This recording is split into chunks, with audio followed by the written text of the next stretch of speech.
Chapter 3. The God's Domain. Not only was White Fang adaptable by nature, but he had traveled much and knew the meaning and necessity of adjustment. Here in Sierra Vista, which was the name of Judge Scott's place, White Fang quickly began to make himself at home. He had no further serious trouble with the dogs. They knew more about the ways of the Southland gods than he did, and in their eyes he had qualified when he accompanied the gods inside the house. Wolf that he was, and unprecedented as it was, the gods had sanctioned his presence, and they, the dogs of the gods, could only recognize this sanction. Dick, perforce, had to go through a few stiff formalities at first, after which he calmly accepted the White Fang as an addition to the premises. Had Dick had his way, they would have been good friends. All but White Fang was averse to friendship. All he asked of other dogs was to be let alone. His whole life he had kept aloof from his kind, and he still desired to keep aloof. Dick's overtures bothered him, so he snarled Dick away. In the North, he had learned the lesson that he must let the master's dogs alone, and he did not forget that lesson now. But he insisted on his own privacy and self-seclusion, and so thoroughly ignored Dick that good-natured creature finally gave up on him and scarcely took as much interest in him as in the hitching post near the stable. Not so with Kali. While she accepted him because it was the mandate of the gods, that was no reason she should leave him in peace. Woven into her being was the memory of countless crimes he and his had perpetrated against her ancestry. Not in a day, nor in a generation were the ravaged sheepfolds to be forgotten. All this was a spur to her, pricking her to retaliation. She could not fly in the face of the gods who permitted him, but that did not prevent her from making life miserable for him in petty ways. A feud, ages old, was between them, and she, for one, would see to it that he was reminded.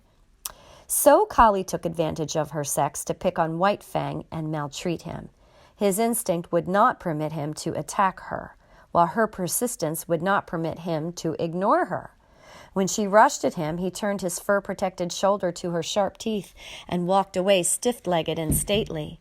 When she forced him too hard, he was compelled to go about in a circle, his shoulder presented to her, his head turned from her, and on his face and in his eyes a patient and bored expression. Sometimes, however, a nip on his hindquarters hastened his retreat and made it anything but stately. But as a rule, he managed to maintain a dignity that was almost solemnity. He ignored her existence whenever it was possible, and made it a point to keep out of her way. When he saw or heard her coming, he got up and walked off. There was much in other matters for White Fang to learn. Life in the Northland was simplicity itself when compared with the complicated affairs of Sierra Vista. First of all, he had to learn the family of the master. In a way, he was prepared to do this. As Mitsa and Klukuch had belonged to Gray Beaver, sharing his food, his fire, and his blankets, so now at Sierra Vista belonged to the Love Master all the denizens of the house. But in this matter there was a difference, and many differences. Sierra Vista was a far vaster affair than the teepee of Gray Beaver. There were many persons to be considered. There was Judge Scott, and there was his wife. There were the master's two sisters, Beth and Mary. There was his wife, Alice, and there were his children, Whedon and Maud, toddlers of 4 and 6. There was no way for anybody to tell him about all these people, and of blood ties and relationship he knew nothing whatever, and never would be capable of knowing. Yet he quickly worked it out that all of them belonged to the master. Then, by observation, whenever opportunity offered, by study of action, speech, and the very intonations of the voice, he slowly learned the intimacy and the degree of favor they enjoyed with the master. And by this ascertained standard, White Fang treated them accordingly. What was of value to the master, he valued. What was dear to the master was to be cherished by White Fang and guarded carefully. Thus it was with the two children. All his life he had disliked children. He hated and feared their hands. The lessons were not tender that he had learned of their tyranny and cruelty in the days of the Indian villages. When Whedon and Maud had first approached him, he growled warningly and looked malignant. A cuff from the master and a sharp word had then compelled him to permit their caresses, though he growled and growled under their tiny hands, and in the growl there was no crooning note. Later, he observed that the boy and girl were of great value in the master's eyes. Then it was that no cuff nor sharp word was necessary before they could pat him. Yet White Fang was never effusively affectionate. He yielded to the master's children with an ill but honest grace, and endured their fooling as one would endure a painful operation. When he could no longer endure, he would get up and stalk determinedly away from them. But after a time he grew even to like the children. Still, he was not demonstrative. He would not go up to them. On the other hand, instead of walking away at sight of them, he waited for them to come to him. And still later it was noticed that a pleased light came into his eyes when he saw them approaching, and that he looked after them with an appearance of curious regret when they left him for other amusements. All this was a matter of development and took time. Next in his regard, after the children, was Judge Scott. There were two reasons possibly for this. First, he was evidently a valuable possession of the master's, and next, he was undemonstrative. White Fang liked to lie at his feet on the wide porch when he read the newspaper, from time to time favoring White Fang with a look or a word, untroublesome tokens that he recognized White Fang's presence and existence. But this was only when the master was not around. When the master appeared, all other beings ceased to exist, so far as White Fang was concerned. White Fang allowed all the members of the family to pet him and make much of him, but he never gave to them what he gave to the master. No caress of theirs could put the love croon into his throat, and try as they would, they could never persuade him into snuggling against them. This expression of abandon and surrender, of absolute trust, he reserved for the master alone. In fact, he never regarded the members of the family in any other light than possessions of the love master. Also, White Fang had early come to differentiate between the family and the servants of the household. The latter were afraid of him, while he merely refrained from attacking them. This because he considered that they were likewise possessions of the master. Between White Fang and them existed a neutrality and no more. They cooked for the master and washed the dishes and did other things just as Matt had done up in the Klondike. They were, in short, appurtenances of the household. Outside the household, there was even more for White Fang to learn. The master's domain was wide and complex, yet it had its metes and bounds. The land itself ceased at the county road. Outside was the common domain of all gods, the roads and streets. Then inside other fences were the particular domains of other gods. A myriad laws governed all these things and determined conduct, yet he did not know the speech of the gods, nor was there any way for him to learn save by experience. He obeyed his natural impulses until they ran him counter to some law. When this had been done a few times, he learned the law, and after that, observed it. But most potent in his education was the cuff of the master's hand, the censure of the master's voice. Because of White Fang's very great love, a cuff from the master hurt him far more than any beating Gray Beaver or Beauty Smith had ever given him. They had hurt only the flesh of him. Beneath the flesh, the spirit had still raged, splendid and invincible. But with the master, the cuff was always too light to hurt the flesh. Yet it went deeper. It was an expression of the master's disapproval, and White Fang's spirit wilted under it. In point of fact, the cuff was rarely administered. The master's voice was sufficient. By it, White Fang knew whether he did right or not. By it, he trimmed his conduct and adjusted his actions. It was the compass by which he steered and learned to chart the manners of a new land and life. In the Northland, the only domesticated animal was the dog. All other animals lived in the wild and were, when not too formidable, lawful spoil for any dog. All his days White Fang had foraged among the live things for food. It did not enter his head that in the Southland it was otherwise, but this he was to learn early in his residence in Santa Clara Valley. Sauntering around the corner of the house in the early morning, he came upon a chicken that had escaped from the chicken yard. White Fang's natural impulse was to eat it. A couple of bounds, a flash of teeth, and a frightened squawk, and he had scooped in the adventurous fowl. It was farm-bred and fat and tender, and White Fang licked its chops and decided that such fare was good. Later in the day, he chanced upon another stray chicken near the stables. One of the grooms ran to the rescue. He did not know White Fang's breed, so for weapon, he took a light buggy whip. At the first cut of the whip, White Fang left the chicken for the man. A club might have stopped White Fang, but not a whip. Silently, without flinching, he took a second cut in his forward rush, and as he leaped for the throat, the groom cried out, "My God!" and staggered backward. He dropped the whip and shielded his throat with his arms. In consequence, his forearm was ripped open to the bone. The man was badly frightened. It was not so much White Fang's ferocity as it was his silence that unnerved the groom. Still protecting his throat and face with his torn and bleeding arm, he tried to retreat to the barn, and it would have gone hard with him had not Collie appeared on the scene. As she had saved Dick's life, she now saved the groom's. She rushed upon White Fang in frenzied wrath. She had been right. She had known better than the blundering gods. All her suspicions were justified. Here was the ancient marauder up to his old tricks again. The groom escaped into the stables, and White Fang backed away before Collie's wicked teeth, or presented his shoulder to them and circled round and round. But Collie did not give over, as was her wont, after a decent interval of chastisement.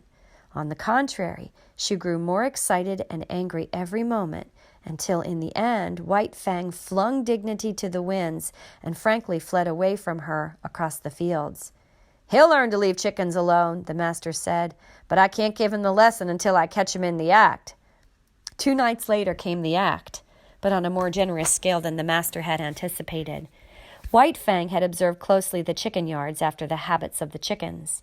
In the night time, after they had gone to roost, he climbed to the top of a pile of newly hauled lumber. From there he gained the roof of a chicken house, passed over the ridgepole, and dropped to the ground inside. A moment later he was inside the house, and the slaughter began. In the morning, when the master came out onto the porch, 50 white leghorn hens laid out in a row by the groom greeted his eyes. He whistled to himself, softly, first with surprise, and then, at the end, with admiration. His eyes were likewise greeted by White Fang, but about the latter there were no signs of shame nor guilt. He carried himself with pride, as though, forsooth, he had achieved a deed praiseworthy and meritorious. There was about him no consciousness of sin. The master's lips tightened as he faced the disagreeable task. Then he talked harshly to the unwitting culprit, and in his voice there was nothing but godlike wrath. Also, he held White Fang's nose down to the slain hens, and at the same time cuffed him soundly. White Fang never raided a chicken roost again. It was against the law, and he had learned it. Then the master took him into the chicken yards. White Fang's natural impulse, when he saw the live food fluttering about him and under his very nose, was to spring upon it. He obeyed the impulse, but was checked by the master's voice. They continued in the yards for half an hour. Time and again the impulse surged over White Fang, and each time, as he yielded to it, he was checked by the master's voice. Thus it was he learned the law, and ere he left the domain of the chickens, he had learned to ignore their existence. "You can never cure a chicken killer," Judge Scott shook his head sadly at luncheon table when his son narrated the lesson he had given White Fang. "Once they've got the habit and the taste of blood." Again he shook his head sadly. But Weedon Scott did not agree with his father. "I'll tell you what I'll do," he challenged finally. "I'll lock White Fang in with the chickens all afternoon." "But think of the chickens," objected the judge. "And furthermore," the son went on, "for every chicken he kills, I'll pay you $1 gold coin of the realm." "But you should penalize father, too," interposed Beth. Her sister seconded her, and a chorus of approval arose from around the table. Judge Scott nodded his head in agreement. "All right," Weedon Scott pondered for a moment. "And if, at the end of the afternoon, White Fang hasn't harmed a chicken, for every 10 minutes of the time he has spent in the yard, you will have to say to him, gravely and with deliberation, just as if you were sitting on the bench and solemnly passing judgment, 'White Fang, you are smarter than I thought.'" From hidden points of vantage, the family watched the performance. But it was a fizzle. Locked in the yard, and there deserted by the master, White Fang lay down and went to sleep. Once he got up and walked over to the trough for a drink of water. The chickens he calmly ignored. So far as he was concerned, they did not exist.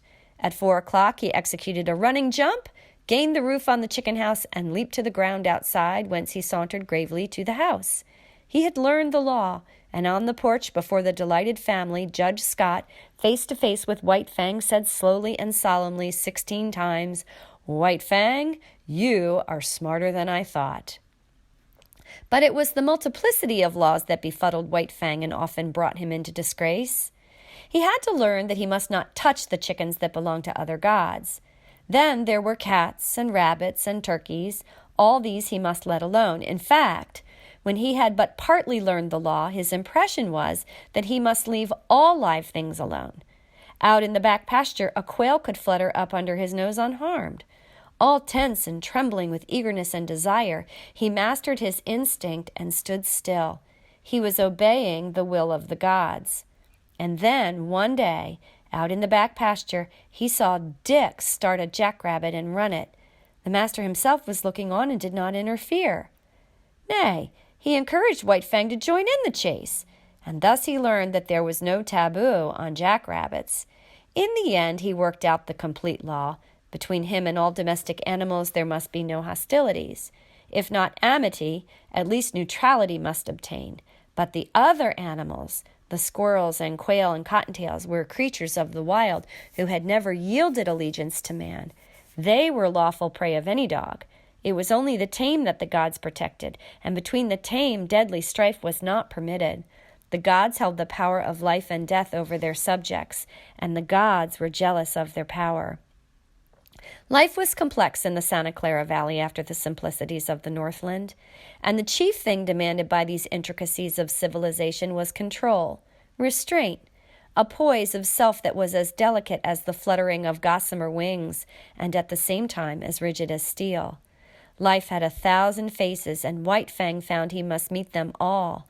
Thus, when he went to town, into San Jose, running behind the carriage or loafing about the streets when the carriage stopped, life flowed past him, deep and wide and varied, continually impinging upon his senses, demanding of him instant and endless adjustments and correspondences, and compelling him almost always to suppress his natural impulses.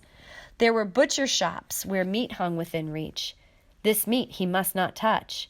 There were cats at the houses the master visited that must be let alone, and there were dogs everywhere that snarled at him and that he must not attack. And then, on the crowded sidewalks, there were persons innumerable whose attention he attracted. They would stop and look at him, point him out to one another, examine him, talk of him, and worst of all, pat him.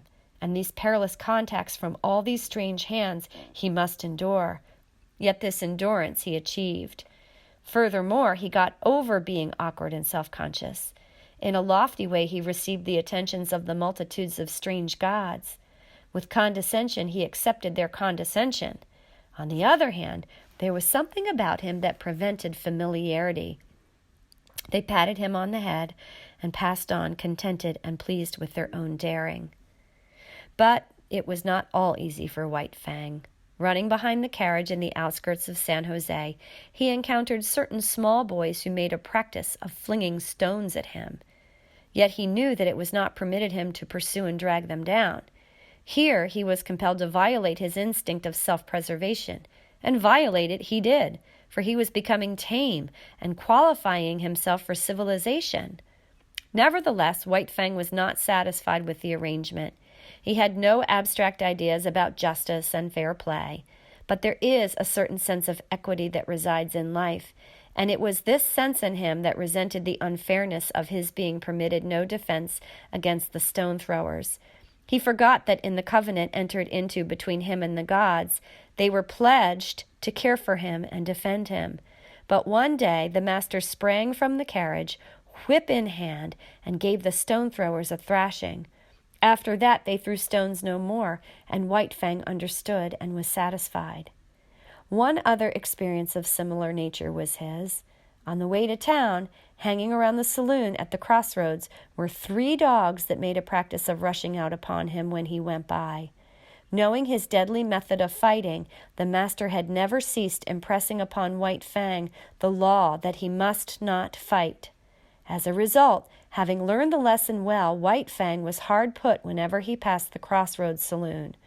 After the first rush, each time his snarl kept the 3 dogs at a distance, but they trailed along behind, yelping and bickering and insulting him.